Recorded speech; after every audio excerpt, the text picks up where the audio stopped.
The glass conference room felt smaller than it should have. HR sat across from me, fingers folded, expression carefully neutral. Grant leaned back in his chair, arms crossed, wearing that smirk I'd grown to recognize over the past 6 months. The one that said he'd already won. He slid a manila folder across the polished table. It scraped against the wood, sharp and final. "Allison," he said, voice dripping with false concern. "We need to discuss the Hartwell contract." My stomach dropped. $6.2 million. The renewal everyone had been counting on, the deal Grant had called his crowning achievement, had collapsed spectacularly 3 days ago. The client cited misrepresented delivery timelines and walked away. I opened the folder. Pages of emails, timeline documents, projections, all marked with my name, all dated during the week I'd been home with pneumonia. These mistakes, Grant continued, tapping the papers, led directly to the client's decision to terminate. We can't ignore patterns of negligence. The room tilted. Betrayal doesn't announce itself with trumpets. It arrives quietly, dressed in professional language and false sympathy. But I'd learned something in the past months. I'd learned to keep records. I looked up slowly. "Can I see the system access logs?" Grant's smile froze. His jaw tightened. For just a moment, panic flickered across his face. Char blinked, confused. "The access logs." "Yes," I said calmly. "I'd like to see who accessed these files while I was out sick." Silence crashed into the room like a wave hitting glass. Grant shifted in his seat. "That's not relevant to." "I think it is," I interrupted, my voice steady for the first time in months. The meeting didn't end the way he'd planned. 6 months earlier everything felt different. I walked into the office on a Tuesday morning to find an email waiting. Subject line: "Welcome to the Performance Optimization Team." Grant Westfield, the director everyone either feared or admired, wanted me on his newly formed special project team. People whispered about Grant like he was untouchable. Brilliant, strategic, destined for the VP role when Quinn retired next year. Being chosen felt like validation. Like I'd finally proven myself after 3 years of steady, quiet work that nobody seemed to notice. The first meeting happened that afternoon. Grant stood at the head of the conference table, tailored suit, confident posture, the kind of presence that made rooms go silent. "We're building something revolutionary," he said, eyes scanning each of us. "Performance metrics that'll transform how this company operates." I'd spent 2 weeks preparing a comprehensive analysis of workflow bottlenecks. Charts, data projections, recommended solutions. I handed him my report the morning before the meeting, proud of the work. When Grant presented to the leadership team that afternoon, I recognized every slide. My analysis, my recommendations, my exact wording, but my name appeared nowhere. He gestured at the charts like he'd created them himself, fielding questions with casual confidence. Senior executives nodded, impressed, while I sat frozen in my chair. Across the table, another team member, Cassidy, caught my eye. Her expression held something between sympathy and warning. After the meeting, Grant patted my shoulder. "Great work supporting the team effort, Allison." Supporting. Not leading. Not creating. That night, lying awake, I replayed the moment. Casual theft. The smooth delivery. The way he'd looked at me afterward, daring me to challenge him. I didn't say anything. Not yet. But something inside me shifted. A quiet alarm that whispered, "This isn't normal. This isn't safe." 2 weeks later, Grant called me into his office. Sunlight streamed through the floor-to-ceiling windows, casting long shadows across his desk. "I need you to adjust these quarterly projections," he said, sliding a document toward me. "Make them more optimistic. Leadership needs to see growth trajectory." I scanned the numbers. These projections reflect actual capacity. If I inflate them. Not inflate, he corrected smoothly. Optimize. Present the data in a way that highlights potential rather than limitations.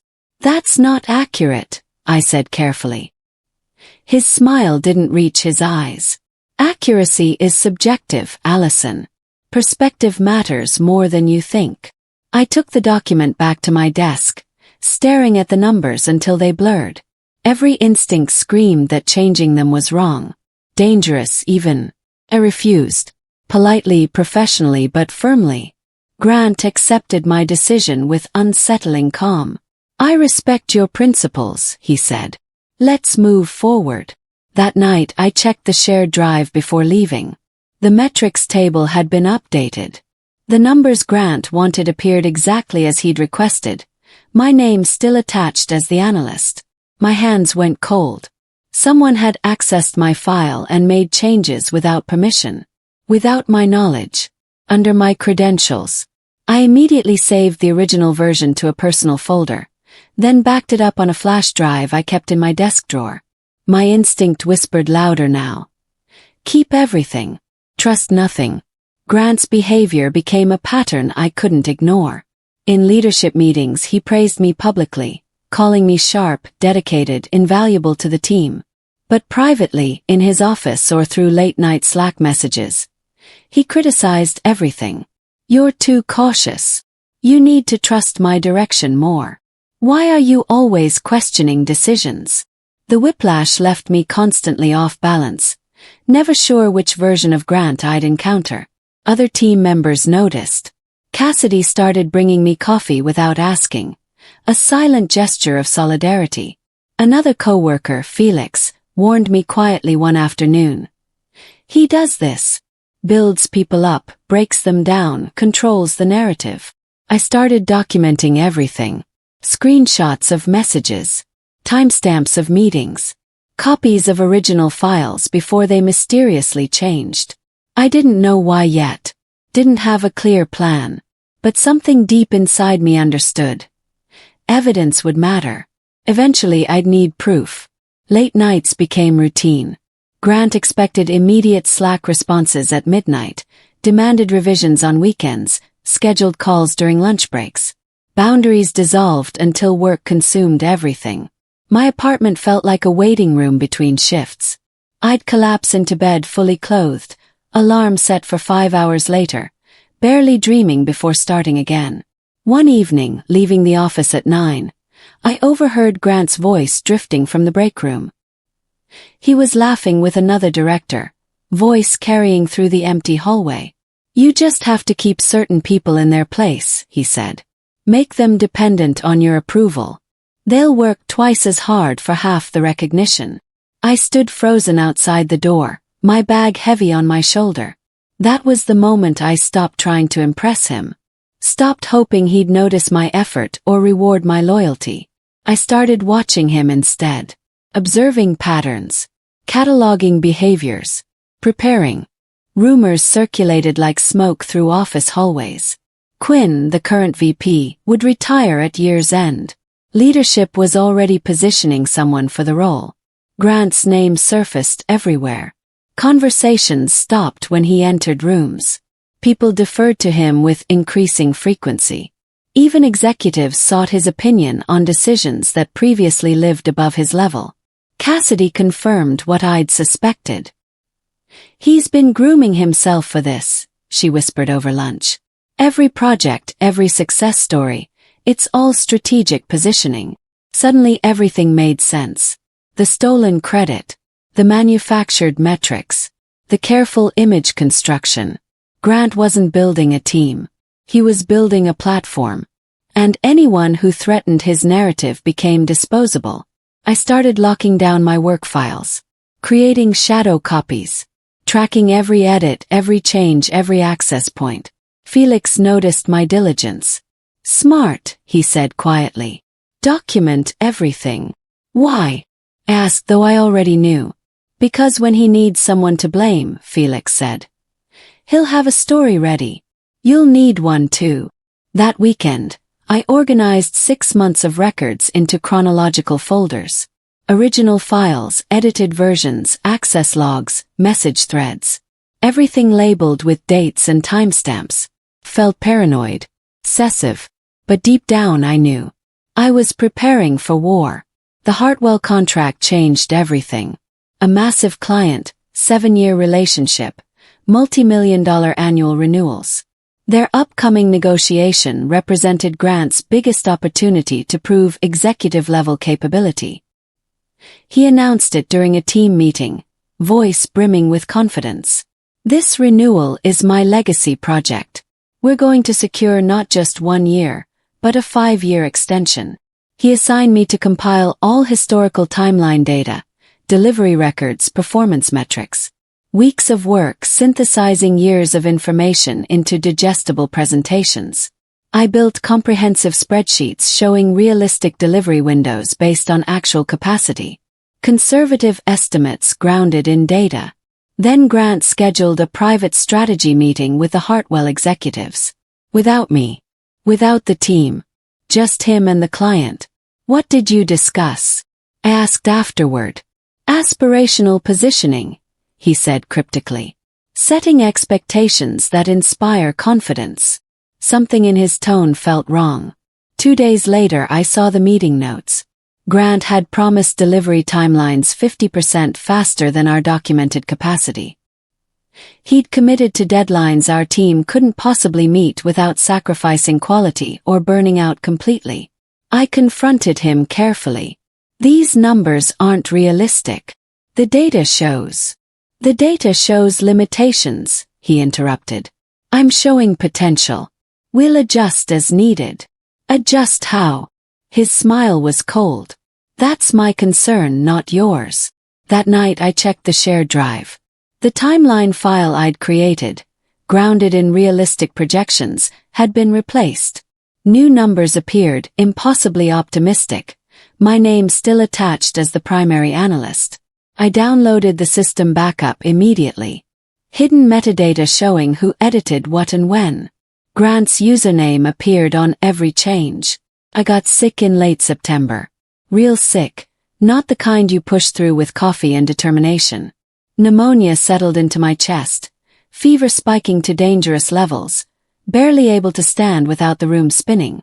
My doctor ordered 8 days of complete rest. No work, no email, no stress. I sent Grant a message. "Out sick. Doctor's orders. Emergency contact only." He replied, "Feel better. We'll manage." For 8 days I slept.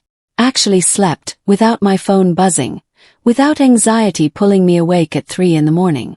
My body recovered slowly, fever breaking, breathing returning to normal. When I returned to the office, everything felt different. People avoided eye contact in hallways.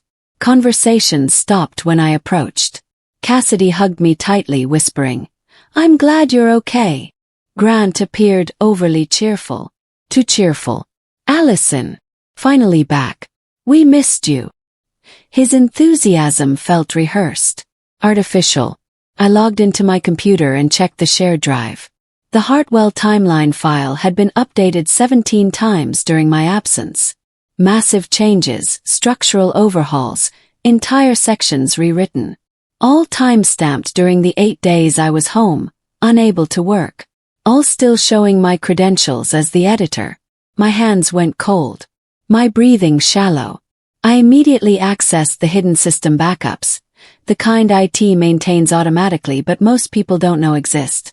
Downloaded everything to an encrypted folder on my personal drive. Every edit, every access, every timestamp. Grant's name appeared on every single change. He'd spent 8 days altering my work, knowing I couldn't defend it. The Hartwell renewal meeting happened on a Thursday. I wasn't invited.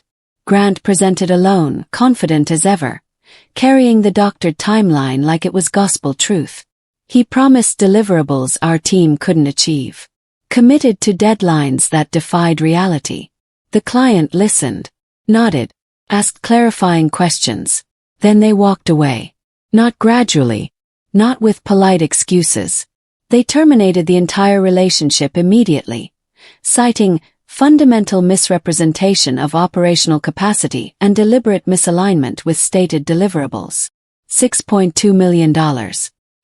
The office erupted into controlled chaos. Emergency meetings. Panicked executives. Someone would answer for this catastrophic failure. Grant avoided me completely. Didn't respond to messages. Didn't attend team meetings. Disappeared into closed-door sessions with leadership. My stomach twisted with certainty. He was building a narrative. And I was the villain.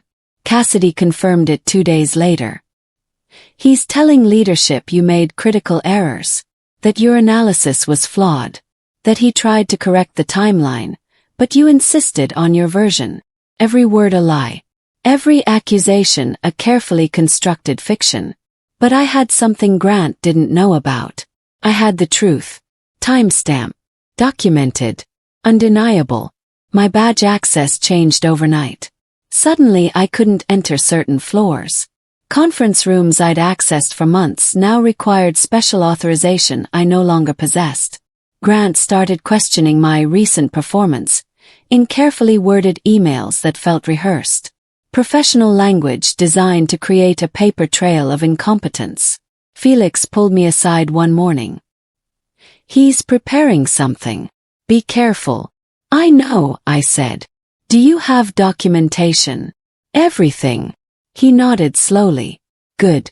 You'll need it. That afternoon, Grant called me into his office. The door closed with a soft click that sounded like a trap being set. Allison, he began, voice gentle with false concern. I've been reviewing the Hartwell timeline, and I'm worried you may have made some unintentional errors during the preparation phase. Errors. Kept my voice neutral. Misaligned projections. Overpromised capabilities. Small things that unfortunately had significant consequences. Can you show me specifically where? His jaw tightened almost imperceptibly. I'm still compiling the analysis. I'd appreciate seeing it once you do. Silence stretched between us. He didn't have evidence. Not real evidence. Just narratives and implications and carefully constructed lies. But he was rehearsing the accusation. Testing my reaction. Gauging whether I'd crumble or fight. I left his office with my breathing steady. Controlled. He was dangerous. But I wasn't helpless. I contacted a workers' rights organization that weekend. They explained exactly what documentation I needed, how to organize evidence, what timeline to expect if HR became involved. Keep everything, the counselor advised. Emails, timestamps, access logs, anything showing who did what and when. Truth needs structure to survive corporate politics. I also did something I'd been avoiding. I updated my resume and applied to 3 competitors. Quietly, carefully. One recruiter called back within days. We've heard of you. Your work with optimization metrics is impressive. Would you be interested in meeting? For the first time in months, hope flickered. Not hope that things would improve at my current company. Hope that I had options. That Grant's narrative didn't define my future. I scheduled the interview for the following Tuesday. Whatever happened next, I'd be prepared. I had evidence, had options, and I had something Grant didn't. The truth. HR summoned me on a Monday morning. The message was clinical, formal. Investigation meeting regarding recent project irregularities. Please report to conference room 3B at 10 a.m. I arrived 5 minutes early. Grant was already there, sitting comfortably, that familiar smirk playing at his lips. The HR representative, a woman named Kylie with kind eyes but professional distance, gestured for me to sit.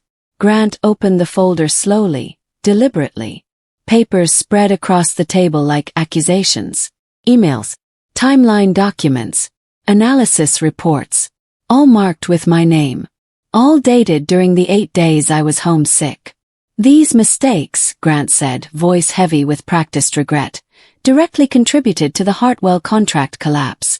We can't overlook patterns of negligence, especially at this scale. Kylie watched me carefully. Allison, can you explain these discrepancies? The room felt smaller, walls pressing inward. This was the moment Grant had been building toward. The trap closing. But I'd spent months preparing for exactly this.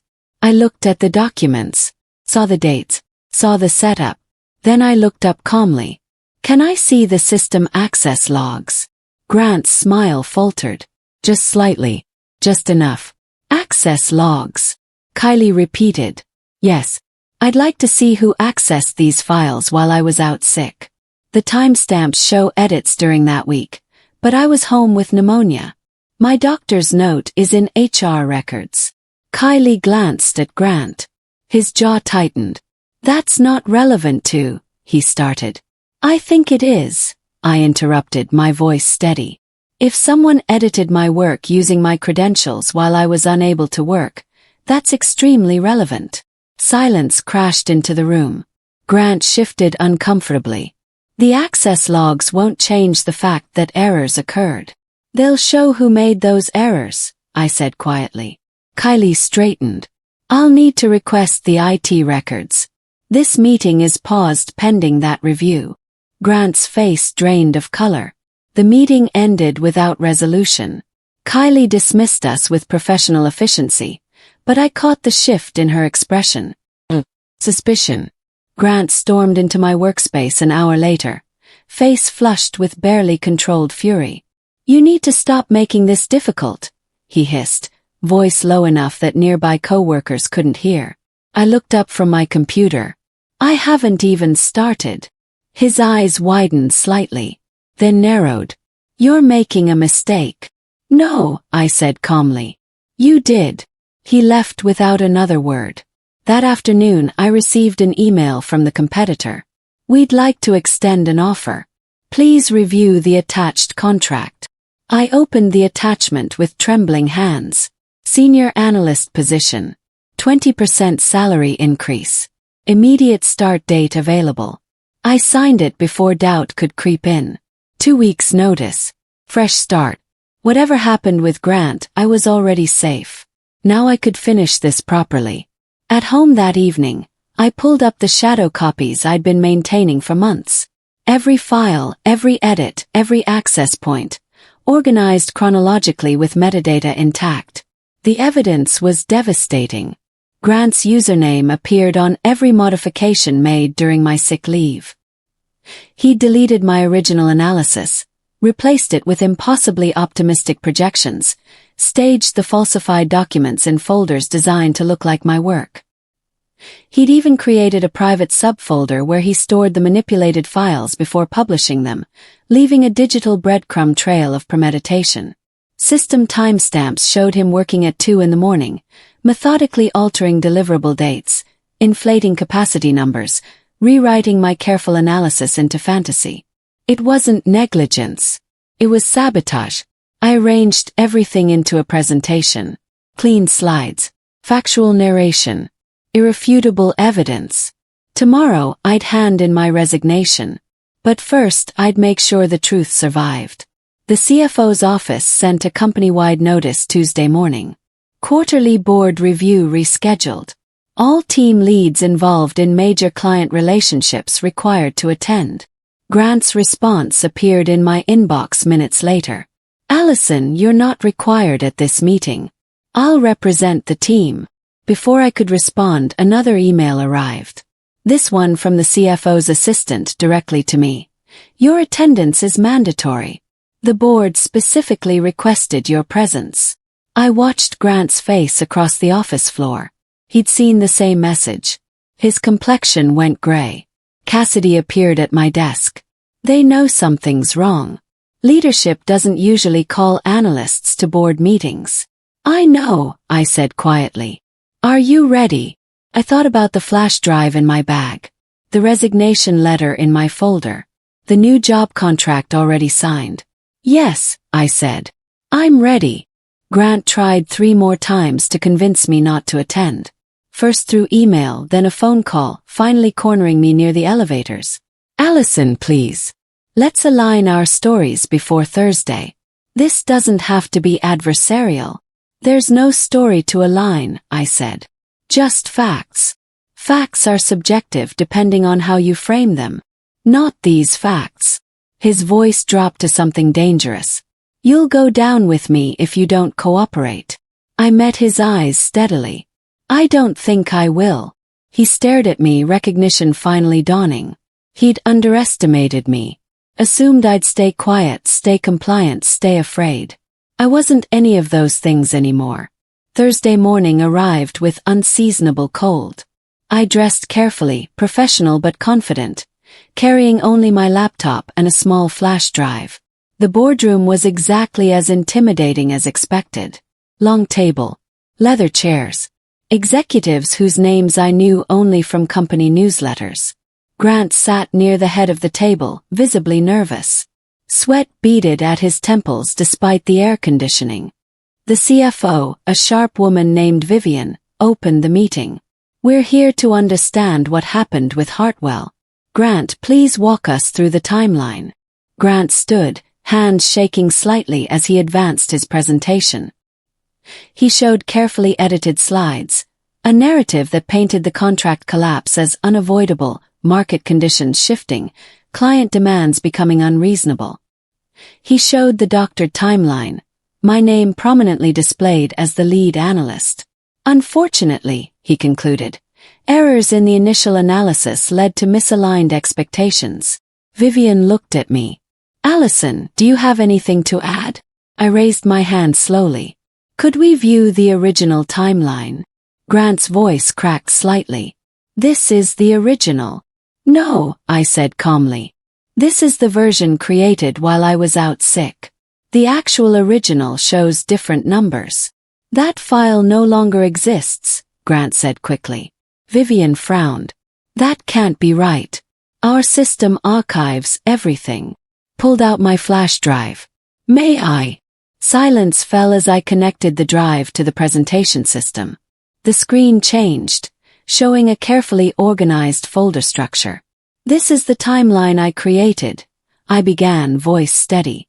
"Based on 6 months of data analysis, showing realistic delivery windows according to actual team capacity." I showed the original document. Conservative estimates, achievable deadlines, honest projections. Then I showed the access logs. While I was home with pneumonia, this file was edited 17 times. Here are the timestamps. Each edit appeared on screen, metadata showing Grant's username, the exact time, the specific changes. The original showed 3-month delivery windows. The edited version showed 6 weeks.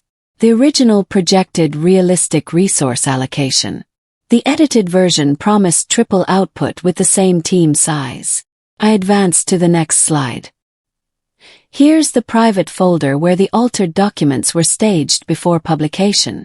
Grant's username appeared again. File creation dates. Modification histories. Vivian leaned forward. "Grant, why were you altering project files at 2:14 in the morning the night before the Hartwell meeting?" Grant opened his mouth, closed it. No words came. "These changes," I continued, "created false expectations that our team couldn't meet. When I returned from sick leave, I discovered the modifications but wasn't given opportunity to correct them before the client meeting." I showed one final slide. Grant's email from the morning I returned to work. "Allison, you're not required at this meeting. I'll represent the team." The room stayed silent. Then Vivian spoke, her voice cold. "Grant, you're excused. HR will contact you." Grant stood slowly, face ashen. He tried to speak, but Kylie from HR gestured toward the door. 2 security personnel waited outside. He left without looking at me. The remaining executives stared at the screen, at the evidence, at the undeniable truth. "Why didn't you report this sooner?" someone asked. "I was documenting it," I said. "Building a complete picture. I didn't have proof until I had everything." Vivian nodded slowly. "You saved this company from a legal nightmare. If we'd terminated you based on falsified evidence, the liability would have been severe." "I wasn't trying to save the company," I admitted. "I was trying to save myself." "Sometimes," Vivian said, "those are the same thing." Grant's calls started that afternoon. 7 in the first hour. Text, voicemails. Increasingly desperate. "Allison, please. We need to talk. Let's align stories. This doesn't have to destroy me. Call me back. Please." I blocked his number. By evening, news spread through the office. Grant was suspended pending investigation. HR was reviewing all his projects from the past year. Other team members were coming forward with their own experiences. Cassidy hugged me tightly in the parking lot. "You did it. You actually did it." "I just told the truth," I said. "Most people can't even do that." I submitted my resignation the following Monday. Vivian called me personally. "We'd like to make a counteroffer. Significant promotion. Salary increase. Direct report to me." "I appreciate that," I said. "But I've already accepted another position." "Can I ask why?" Thought carefully. This place felt unsafe for a long time. Even with Grant gone, I need distance to heal. She understood. "You'll do incredible things, Allison." "Thank you." When I packed my desk, people gathered. Quiet thank yous. Handshakes. One woman whispered, "You did what none of us could." Felix helped me carry boxes to my car. "Where are you going?" "Somewhere that values honesty over politics." He smiled. "Perfect." My new position started the following week. The office felt lighter. Collaborative. People asked questions without hidden agendas. Leadership valued accuracy over artifice. I rebuilt my confidence slowly. Remembered what work felt like without constant fear. Rediscovered the satisfaction of analysis done right. 3 weeks in, my new manager approached with news. "We just won the Hartwell contract." My heart stopped. "What?" "They reached out to us. Said they were impressed by our integrity. Specifically mentioned you by name." The client. The same client Grant had driven away with lies and false promises. They'd found me. Chosen honesty. "They want you leading the relationship." I felt tears prickling. I'd be honored. Grant's name disappeared from industry circles. No LinkedIn updates. No conference appearances. The investigation had revealed years of similar patterns. Other team members whose work he'd stolen, other projects he'd sabotaged when threatened.